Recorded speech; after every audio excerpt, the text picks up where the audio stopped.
अमेरिकी राष्ट्रपति Joe Biden ने इजराइल के प्रधानमंत्री बेंजामिन नेतन्याहू को सलाह दी है कि ईरान के तेल क्षेत्र पर हमला करने से बचे, क्योंकि इससे वैश्विक तेल बाजारों में भारी उथल पुथल हो सकती है।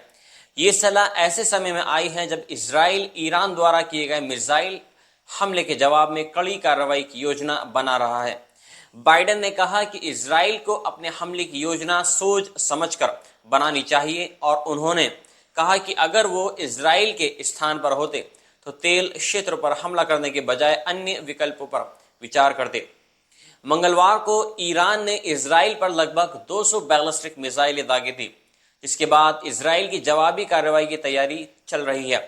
हालांकि बाइडेन ने जोर देकर कहा कि इजराइल को अपना जवाब सोच समझ कर देना चाहिए, खासकर ऐसे समय में जब तेल की कीमतें पहले से ही ऊंचाई पर हैं।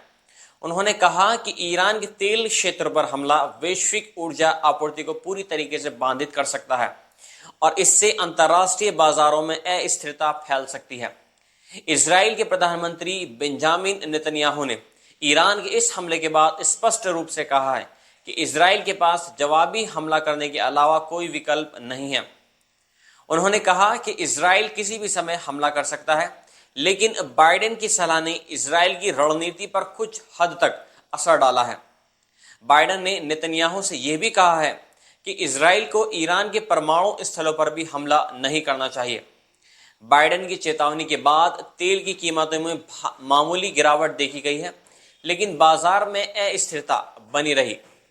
ईरान के सर्वोच्च नेता हयातुल्लाह अली खामेनेई ने भी धमकी दी है कि अगर जरूरत पड़ी तो ईरान फिर से हमला करेगा और अभी तक दी गई सजा केवल न्यूनतम सजा थी। उन्होंने मुस्लिम देशों से एकजुट होकर इजराइल के खिलाफ खड़े होने की पुरजोर तरीके से अपील की है। इजराइल और ईरान के बीच जारी संघर्ष ने न केवल मध्य पूर्व बल्कि पूरी दुनिया को तनाव में डाल दिया है। अमेरिकी राष्ट्रपति बाइडेन की सलाह इजराइल को सतर्क रहने और तेल बाजार की सुरक्षा सुनिश्चित करने की दिशा में है। आने वाले समय में देखना होगा कि इजराइल किस तरह से इस संघर्ष में अपने कदम बढ़ाता है और क्या वैश्विक शक्तियां इस तनाव को कम कर पाती हैं।